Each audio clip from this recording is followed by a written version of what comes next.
Global warming, it's just become another excuse to bully. It's the big excuse of the Bolshe-wokes. These are tribalists looking for a holy cause to bully other people and still feel that they're the moral ones. I mean, such a sweet deal. Act like a thug, push people around, get in their faces, abuse them, and still feel that you're not a brat, you're a hero.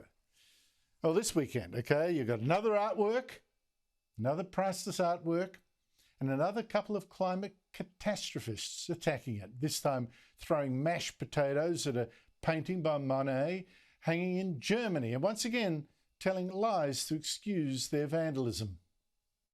Menschen hungern, Menschen frieren, Menschen sterben. Wir sind in einer Klimakatastrophe. Und alles, wovor ihr Angst habt, sind Tomatensuppe oder Kartoffelbrei in einem Gemälde. Wisst ihr, wovor ich Angst habe? Davor, dass die Wissenschaft sagt, dass wir 2050 unsere Familien nicht werden ernähren können. You must follow our orders. Well, we got the same stunt and the same lies a couple of weeks ago in London too, where two more climate bullies threw tomato soup over a Van Gogh sunflowers in London's National Gallery, saying that global warming was going to cause mass starvation. What is worth more, art or life? Well, actually, Madam Hysteric, that's what's called a false dichotomy. We don't actually face that choice, art or starvation.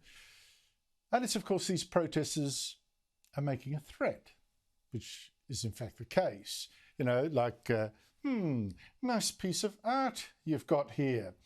Be a shame if anything were to happen to it. So that's the real choice these goons are forcing on you. It's to do what they say or else. But there are actually two issues here. It's not one, not just the obvious one, you know, that is this really the best and most civilized way to make your point? But let's not skip over the other issue, which is actually related. Are these protesters telling the truth? Is global warming really causing starvation, hunger? Well, the short answer is it's the exact opposite, as a NASA study has found. More warmth, more carbon dioxide, plant food is perfect for plants. It's helping, in fact, to make the planet greener already. And certainly we do see harvests of world cereal crops like wheat and rice. They're setting new records. That's people food there.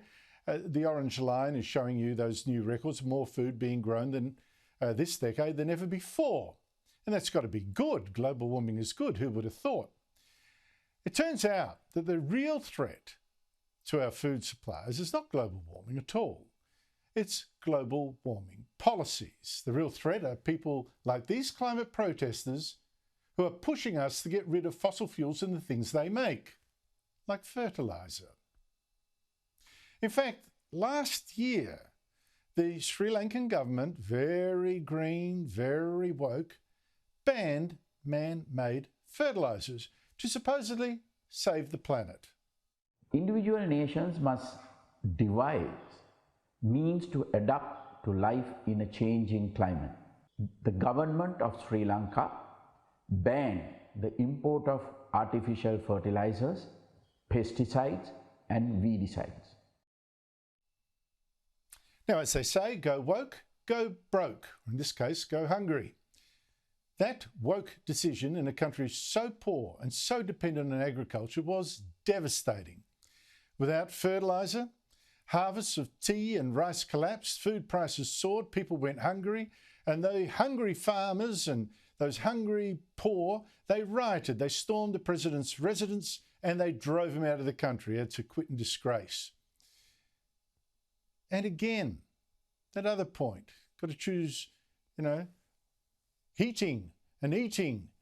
Well, look, if people in Europe do go cold next week and they can't afford to heat their food, or their homes for that matter, and maybe many won't be able to afford to, that bit is true, but it won't be because of global warming. It'll be because of, again, global warming policies, the kind of things that these people sticking themselves to paintings are wanting you to do.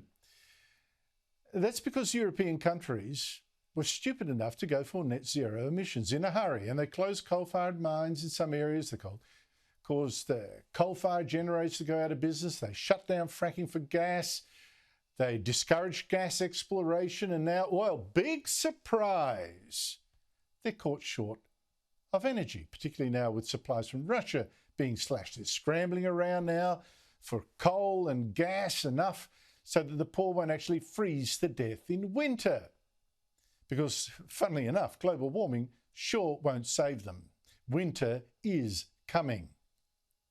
So that's the first thing about these protesters. They aren't saving anyone. They're not the solution. They are the threat. When they warn of hunger and not being able to heat your homes, it's their policies that are causing that problem. But here's the thing, they don't care. They don't care about the truth. They don't care about the science. And that's obviously in part because this is a religion that's made a saint and a guru of teenager Greta Thunberg, who's another catastrophist, with one Swedish church even anointing her a successor to Jesus Christ. But more than all that, again, it's this intoxicating license to bully. To say to people, you listen to me, and if you don't, I'll attack your paintings. I will block your roads. I will stop you going home. I will storm your football games like these protesters last weekend at the game between Yale and Pennsylvania universities. They're normal people, they're not bullies. They're not crusaders. They're normal people who settle arguments with a debate and a vote. That is the civilised way to settle arguments without people getting hurt. And it's also the safest way to reach some sort of consensus, because it means having to test your ideas against the ideas of other people. And guess what? You might find out that your ideas are stupid. And if what you're pushing is bat crazy, then the chances are you won't get your way. And that's actually good. That's what we do in democracies, or we try to. Unlike in China, where, as we saw on the weekend, if you're a former president but a nuisance to the next guy, the new dictator, aren't quite on board, well, he has goons who will make you leave. And he gets only his mates to form his new government. Now, that way of doing business kind of appeals to our new Bolshe-wokes, you know. It's this whole cancel culture thing, right? Shut people down, get in their face, scream at them, bully them, don't engage and don't actually argue. Because if you do, you might find out that your ideas are absolutely rubbish and people don't want anything to do with them, and quite rightly. Let me show you exactly the kind of climate protester I'm talking about. Roger Hallam. He's one of the founders of one of the most active global warming protest groups, Extinction Rebellion, that's been blocking roads in Britain with their bodies and their buses, anything to cause havoc, because havoc is their weapon, says Roger Hallam. Third thing you've got to do is break the law. There is absolutely no point trying to do something on climate change if millions or thousands of people aren't breaking the law. What breaking the law does is create a dilemma for the opposition.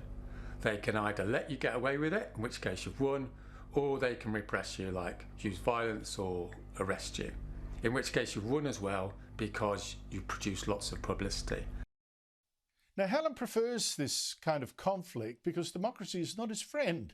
I mean, you look what happened when he stood in Britain's European elections 3 years ago, and his global warming catastrophe platform, of the nearly 250,000 votes in his electorate, Hallam won fewer than 1,000. He got 0.04% of the vote.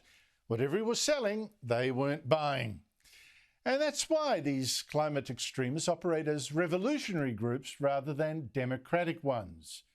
Like I say, as Bolshe-wokes. If their arguments don't convince you, then maybe their threats will. Maybe you'll get frightened or exhausted from all the hassle. You'll lose too much money protecting yourself, so you'll give in to them. Like, well, you see, how many people do you see? Parents giving in to the tantrums of their toddlers. They give in not to their arguments, but to their extremism. But there is one more concern about this strategy, about this moral corruption. about demands like, you know, what's worth more, art or life? When you operate on that crude level of thinking, well, you know, I can cause pain, I can stop people's cars, I can threaten works of art, all because my cause is greater than them all. I am justified in doing this. What else can you then excuse? I mean, if you say to yourself, well, I'm saving lives after all, I'm saving the planet from catastrophe, millions of people from being wiped out, what can you excuse yourself then? I mean, how far can you go? Can you attack people? Can you, in the name of your higher cause, stab them? Like an Islamist fanatic did this year to shut up author Salman Rushdie for mocking Islam. You see, that's when you give up reason and debate in the name of your supposedly higher cause. That's when you give yourself a license to bully. Suddenly, when you're a holy warrior, what else might you just do?